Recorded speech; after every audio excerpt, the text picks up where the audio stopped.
Unatoka kwenye kitabu cha Waamuzi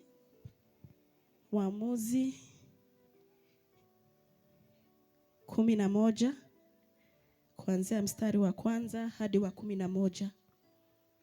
Kitabu cha Judges 11 from verse 1 to 11. Na ni ujumbe ambao tunaujua sana, lakini nafurahia neno la Bwana huwa ni jipya kila asubuhi.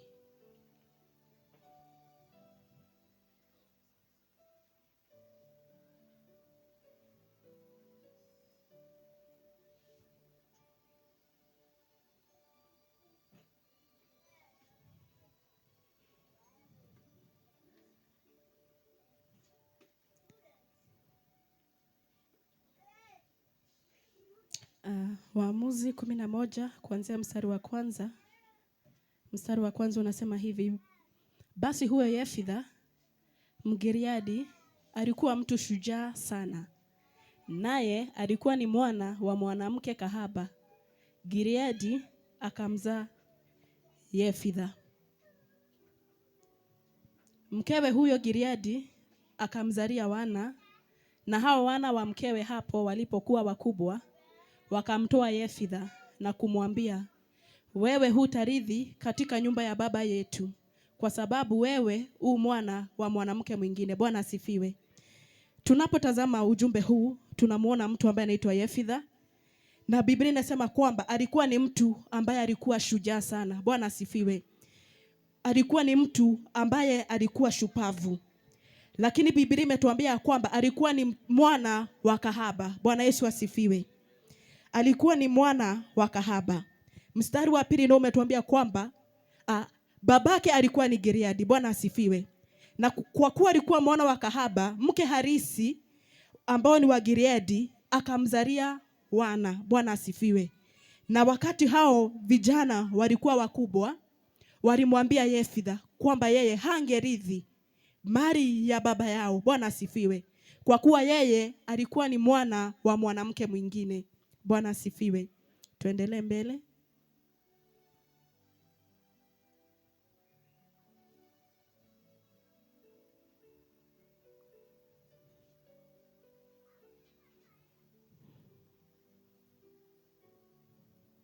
Ndipo Yefitha akawakimbia hao nduguze, akakaa katika nchi ya Tobu.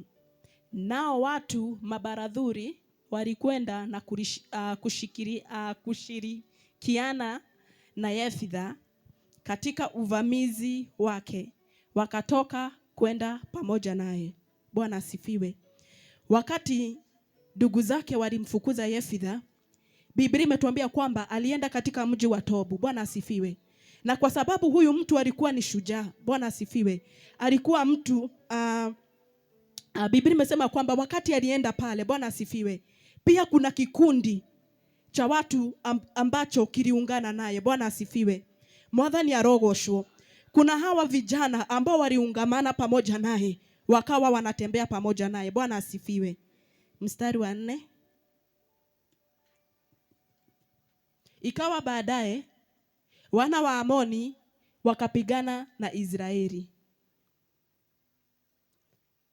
Ikatukia hapo wana wa Amoni walipopigana na Israeli, wazee wa Gileadi wakaenda kumtoa huyo Yefitha katika ile nchi ya Tobu. Bwana asifiwe.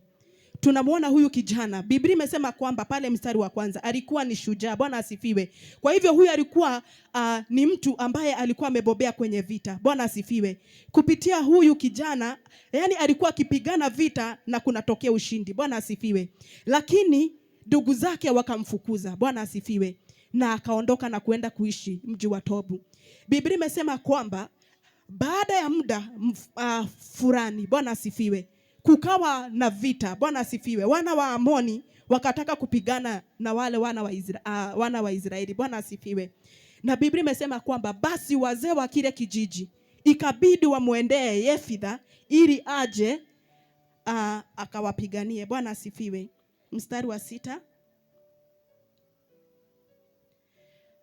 Wakamwambia Yefitha, njoo wewe uwe kichwa chetu ili tupate kupigana na wana wa Amoni. Yefitha akawaambia wazee wa Gileadi, je, ninyi hamkunichukia mimi na kunifukuza nitoke katika nyumba ya baba yangu? Kwa nini basi mnanijia hivi sasa wakati mkiwa katika taabu? Bwana asifiwe. Wale wazee walipomuita Yefitha, Yefitha alikuwa anawauliza, nyinyi mlihusika katika kunifukuza kwa baba yangu, na sasa mbona wakati mko na taabu mnakuja kunitafuta mimi? Bwana asifiwe. Nataka nikuambie siku ya leo kwamba aliyedharauliwa huwa anaheshimiwa. Bwana asifiwe. Mwathani arogoshwo nikumenagwo mundu uri ucoka endwa. Bwana asifiwe. Hawa watu walimfukuza Yefitha. Bwana asifiwe. Wakati nilikuwa nasoma hii habari nilikuwa najiuliza, Yefitha alikuwa na makosa gani? Bwana asifiwe. Si yeye alichagua kuzaliwa katika njia hiyo. Bwana asifiwe. Bwana asifiwe. Yeye hakuwepo. Mwathani arogoshwo. Lakini kwa sababu ni mwana wa kahaba ama mama wa mke mwingine, alifukuzwa pale kwao. Bwana asifiwe. Ili asiweze kurithi mali ya baba yake. Bwana asifiwe. Lakini baada ya vita kutokea, hawa watu wanaenda kumtafuta. Bwana asifiwe. Twende mstari wa 8. Wazee wa Gileadi wakamwambia Yefitha, kwa ajili ya hayo sasa tumegeuka kukuelekea wewe tena, ili uende pamoja nasi na kupigana na wana wa Amoni, nawe utakuwa kichwa chetu juu ya wenyeji wote wa Gileadi. Bwana asifiwe. Wazee wa Gileadi wakamwendea Yefitha. Bwana asifiwe.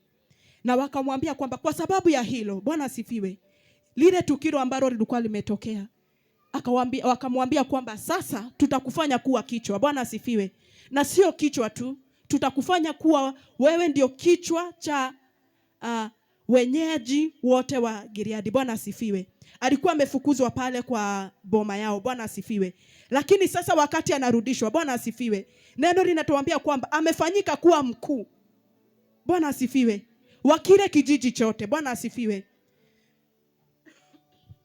Mwathani arogoshwo. Bwana asifiwe. Alikuwa amefukuzwa kwao, lakini sasa anakuja na kufanyika kuwa mkuu katika kijiji chote. Bwana asifiwe. Mwathani arogoshwo. Twende mstari wa 9.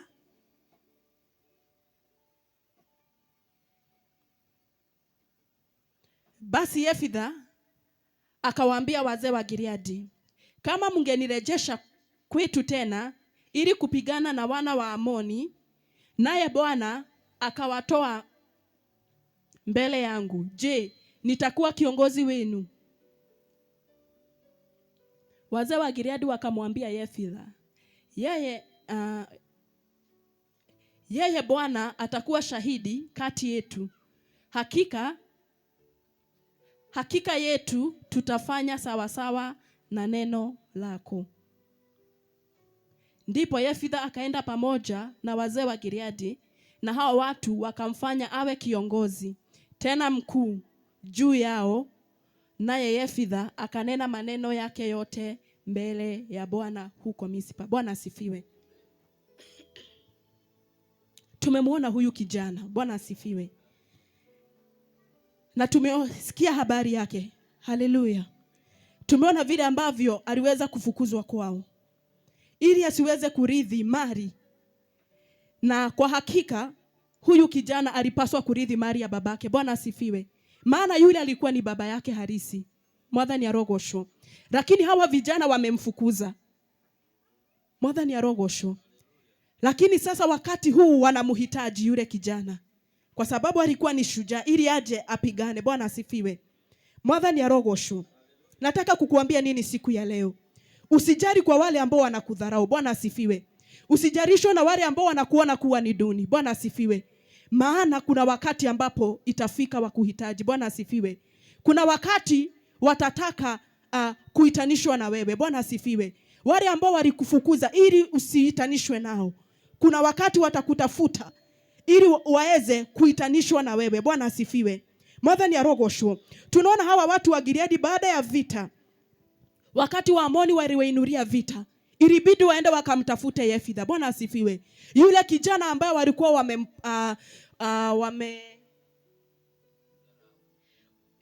yule kijana ambaye alikuwa amemfukuza na pia wakamdharau. Bwana asifiwe.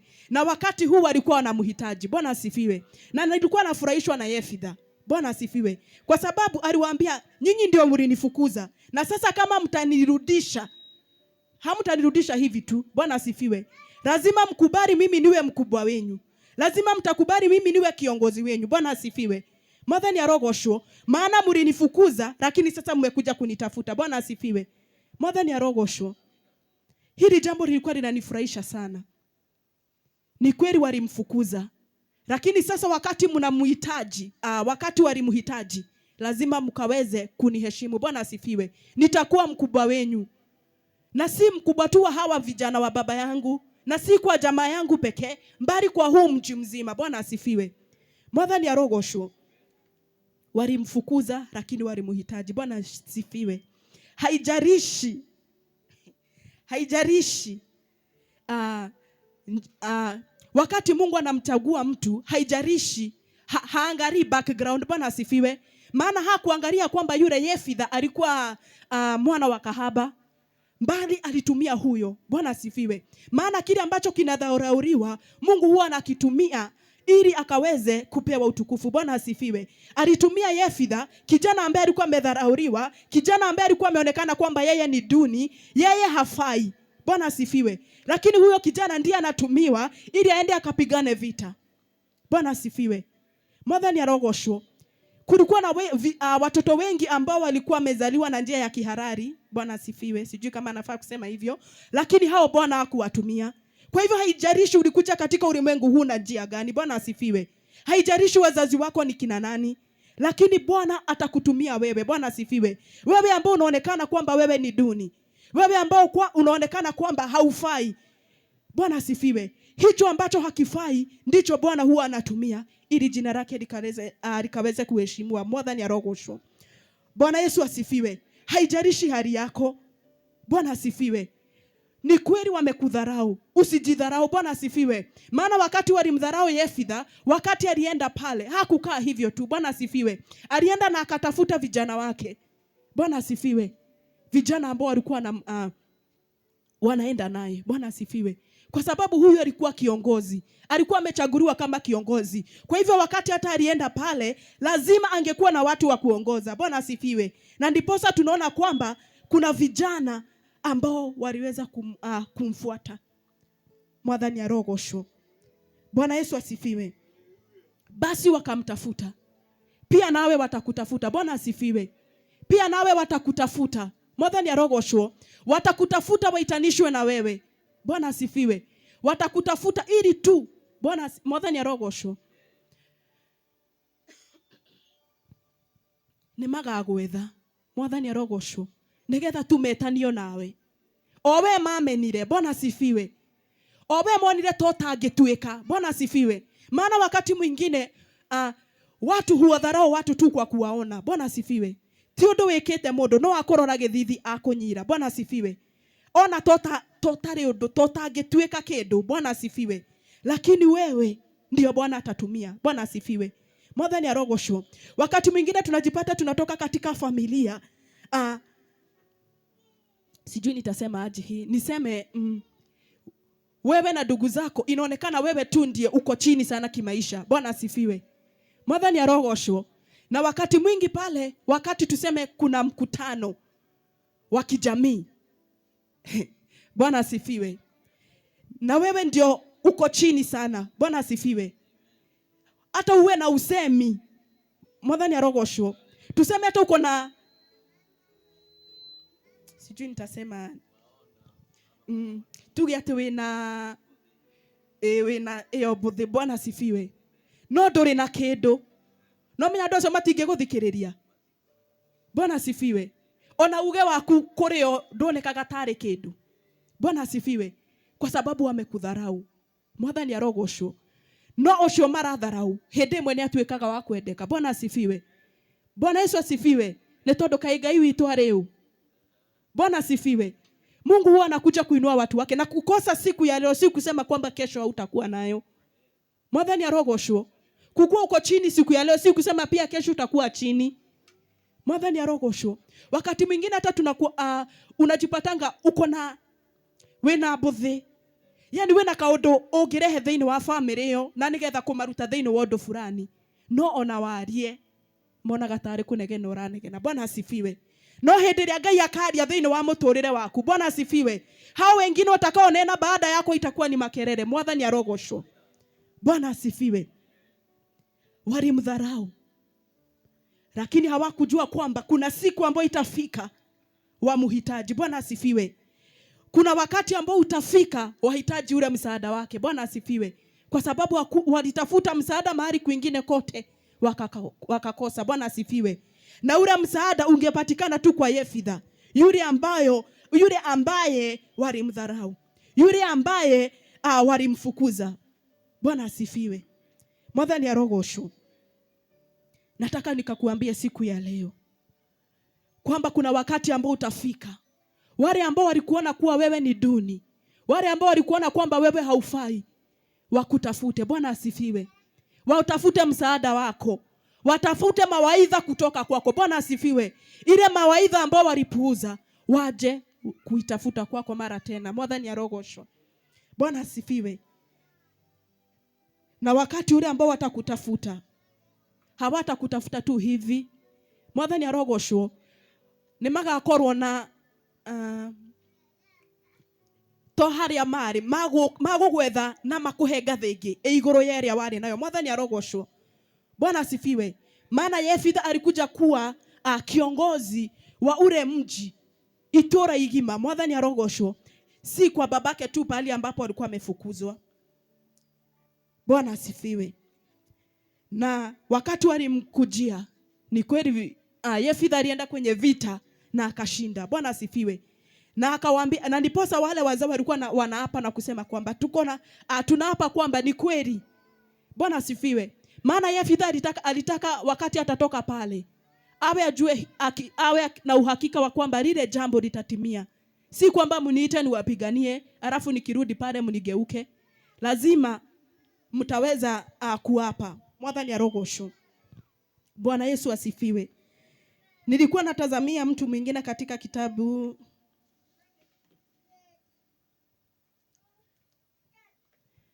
cha mtu mwingine kama Mordekai. Bwana asifiwe. Katika Esteri 6 kuanzia mstari wa 1, lakini sioni kama nitasoma yote kwa sababu ni ujumbe ambao tunajua sana. Basi kulikuwa na huyu mtu ambaye alikuwa ni Mordekai, na tunajua kwamba walikuwa ni moja wa wale ambao mfalme alikuwa amewateka nyara. Bwana asifiwe. Na ikawa kuna huyu mtu ambaye alikuwa anaitwa Mordekai, na alikuwa ni mlinzi, alikuwa pale mlinda lango. Bwana Yesu asifiwe. Na Biblia inatuambia kwamba kukawa na huyu mtu mwingine ambaye alikuwa anaitwa Haman. Bwana asifiwe. Mtu na ambaye mfalme alikuwa amemfanya kuwa mkuu. Na kwa hivyo basi wengine wote walipaswa wakaweza kumuinamia yule Haman. Bwana asifiwe.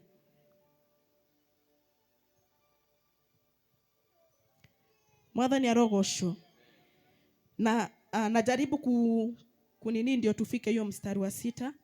Na basi ikawa watu ambao walikuwa pale kwenye lango pamoja na Mordekai wakaona kwamba kila wakati Haman alikuwa akipita, huyu Mordekai hakuwa akiinama. Bwana asifiwe.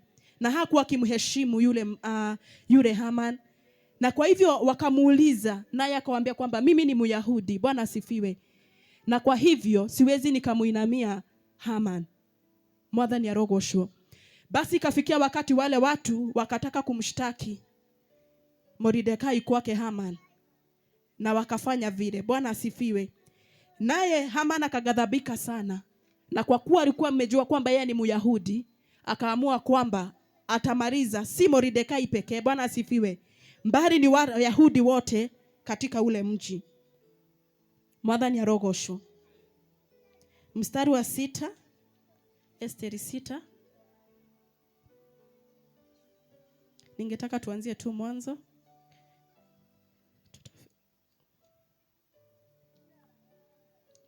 Basi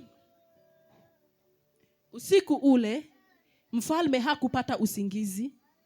Ni usiku gani? Bwana sifiwe. Tukisoma hapo mstari wa 5 tutaona kwamba Mordekai alienda na akatengeneza mti, sijui ama niite mti, ambao ungetumika ili akaweze kusurubisha Mordekai. Bwana sifiwe. Siku na ambayo ilikuwa imeandikwa kwamba ndio siku ya kuwaangamiza Wayahudi wote. Bwana sifiwe. Lakini Biblia inatuambia kwamba usiku ule mfalme hakupata usingizi.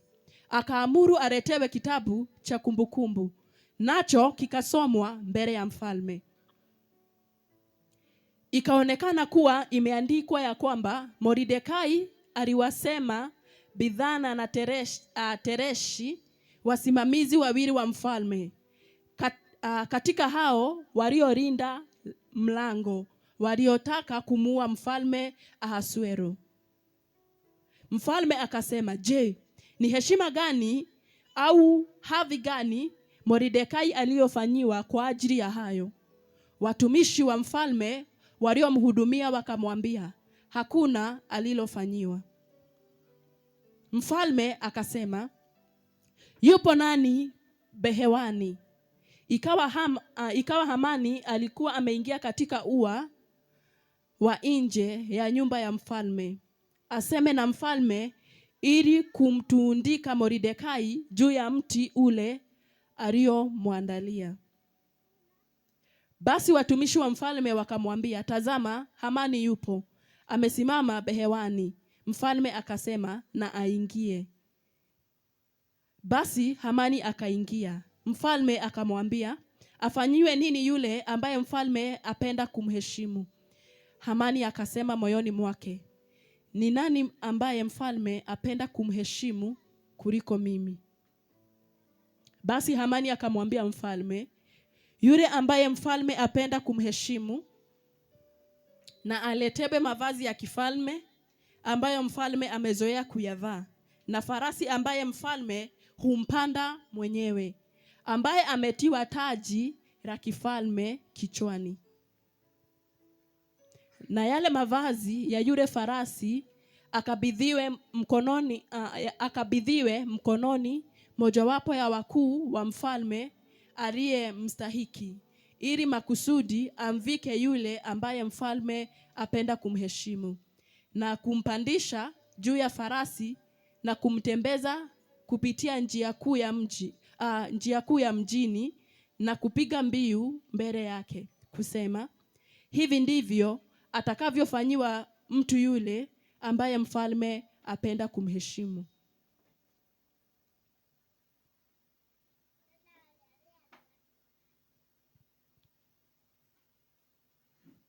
Basi mfalme akamwambia Hamani, hima, toa mavazi ya farasi kama ulivyosema, umfanyie vivyo hivyo Mordekai Myahudi aketie mlangoni pa mfalme, lisipungue neno lolote katika yote uliyoyasema. Bwana sifiwe.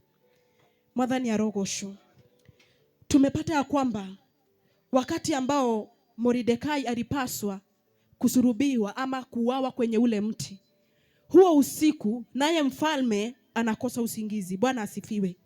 Nacho wakati aliagiza kitabu cha kumbukumbu, akafungua ukurasa ambao ulikuwa umeandikwa vile ambavyo Mordekai aliweza kuwashtaki waliokuwa na njama ya kumuua yule mfalme. Bwana asifiwe. Naye yule mfalme akauliza, ni jambo gani ambalo lilitendwa kwa mtu huyu? Basi ikaambiwa kwamba hakuna lolote ambalo alifanyiwa. Mwadhani ya rogosho. Na wakati mfalme aliuliza ni nani yuko karibu, ikawa wakati ule ndio wakati ambao Hamani alikuwa amekuja. Bwana asifiwe. Ili akaweze kulitekeleza lile jambo. Bwana asifiwe. Jambo la kuwaua wale Wayahudi. Lakini nafurahia kwa sababu ya hili neno. Bwana asifiwe. Maana wakati mfalme alimuita yule Hamani, alimuuliza, je, ni jambo gani litafanyiwa mtu ambaye mfalme angetaka aheshimiwe. Bwana asifiwe. Naye Mordekai kwa sababu alidhani kwamba hakuna mtu mwingine pale ambaye alikuwa amepata kibali mbele za mfalme isipokuwa yeye, akataja vile ambavyo angependa ule mtu afanyiwe. Bwana asifiwe. Na basi akasema yule mtu avalishwe mavazi ya kifalme, na pia farasi ya mfalme itandikwe, na kuwe na mtu mkuu, mtu ambaye ameheshimiwa. Bwana asifiwe. Ambaye ataenenda mbele ya yule farasi na yule mtu akisema kwamba hivi ndivyo mfalme atakavyomfanyia yote ambaye amemheshimu. Bwana asifiwe.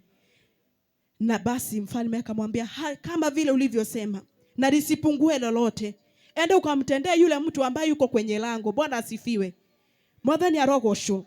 Ende ukamfanyia mtu aliye kwenye lango na ambaye ni Mordekai. Mwathani arogosho. Twende mstari wa 11.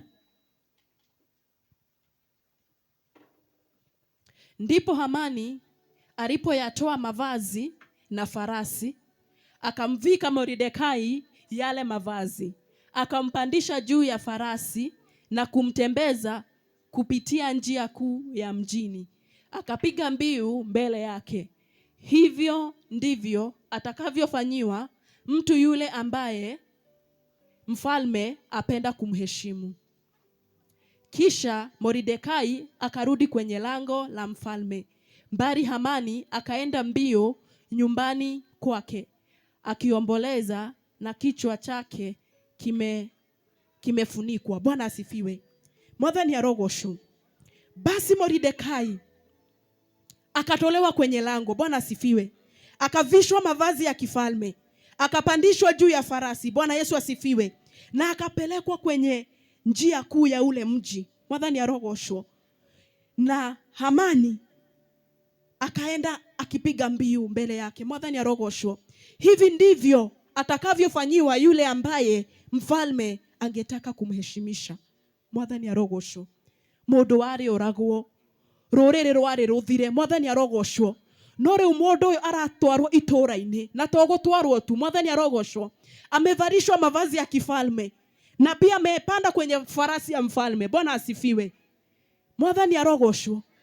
Na kuna mtu ambaye ni adui yake. Mwathani arogosho.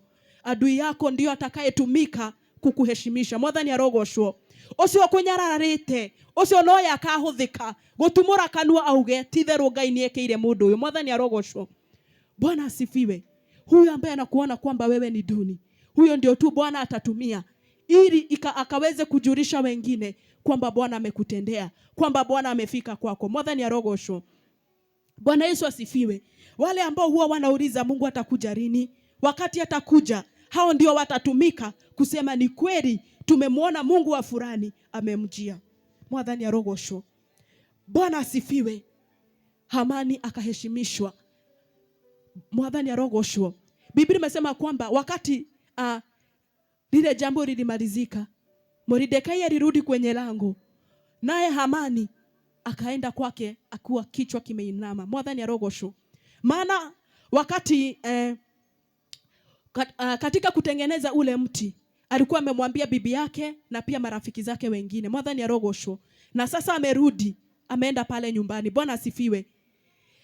Na tukiendelea na hiyo habari, sitaki tuendelee. Tunaona ya kwamba ule mti ambao Hamani alikuwa ameutengeneza ili akaweze kuutumia kwa ajili ya Mordekai, ule mti ndio ulitumika ili akaweze kuuawa. Bwana asifiwe. Urendera uri ongegikuo. Mwathani arogosho. No Ngai akagarurania we ugakuwa handu-ini hake. Mwathani arogosho. Bwana asifiwe. Ni Ngai ungi uriku turenda? Ni Mungu mgani ambaye mwingine tunataka? Bwana asifiwe. Mwathani arogosho. Kudharauriwa ni kwa muda tu, lakini wakati Mungu ataingilia katika maisha yako, hiyo madharau, hiyo kuonewa itaisha na uheshimiwe. Bwana asifiwe. Katika hiyo mikutano watakuwa wakisema kama fulani hajafika hatuwezi tukaanza. Bwana asifiwe. Na wewe Nairobi ihinda taruma Mwathani ringi gakinya ona no ndecerithirie. Bwana asifiwe. Nigetha manjeterere. Bwana asifiwe. Wakati ule watu wanasema kama fulani hajafika huo mkutano hautaanza. Totigia bia fulani atakinyete. Mwathani arogoshwo. Bwana asifiwe. Owe mona gatota fatie. Owe wona gota. Bwana asifiwe. Mwathani arogoshwo. Mauge atakinyete totikwambia. Kogwo no nginya tumweterere. Bwana asifiwe. Neturenda kuigua yani unajua kuna wazazi wa aina hii ambao wanapendanga mtoto mmoja kwa sababu yeye ni yani akona pesa kuliko wengine. Bwana asifiwe.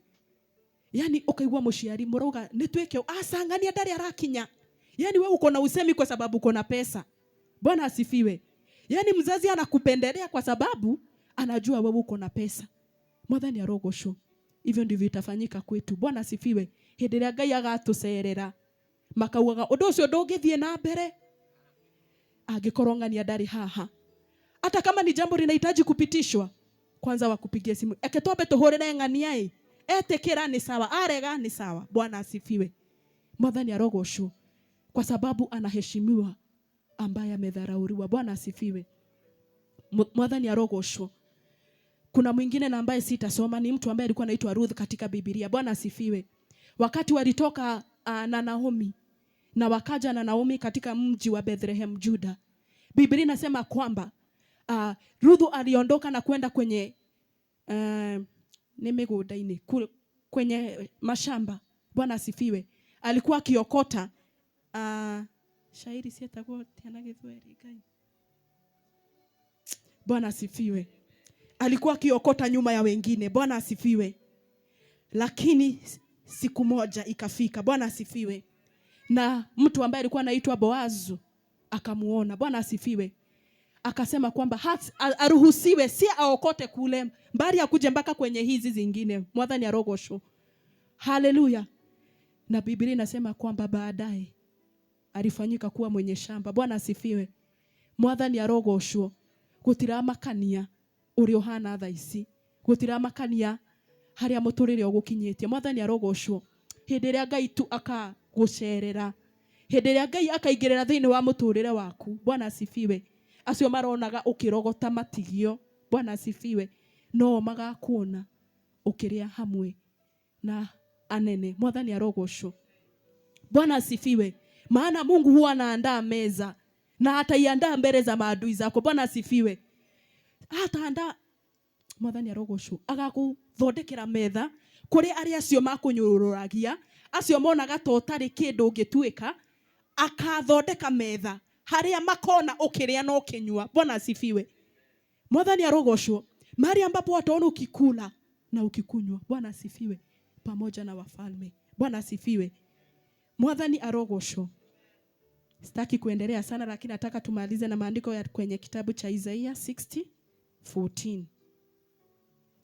Isaiah 60 verse 14.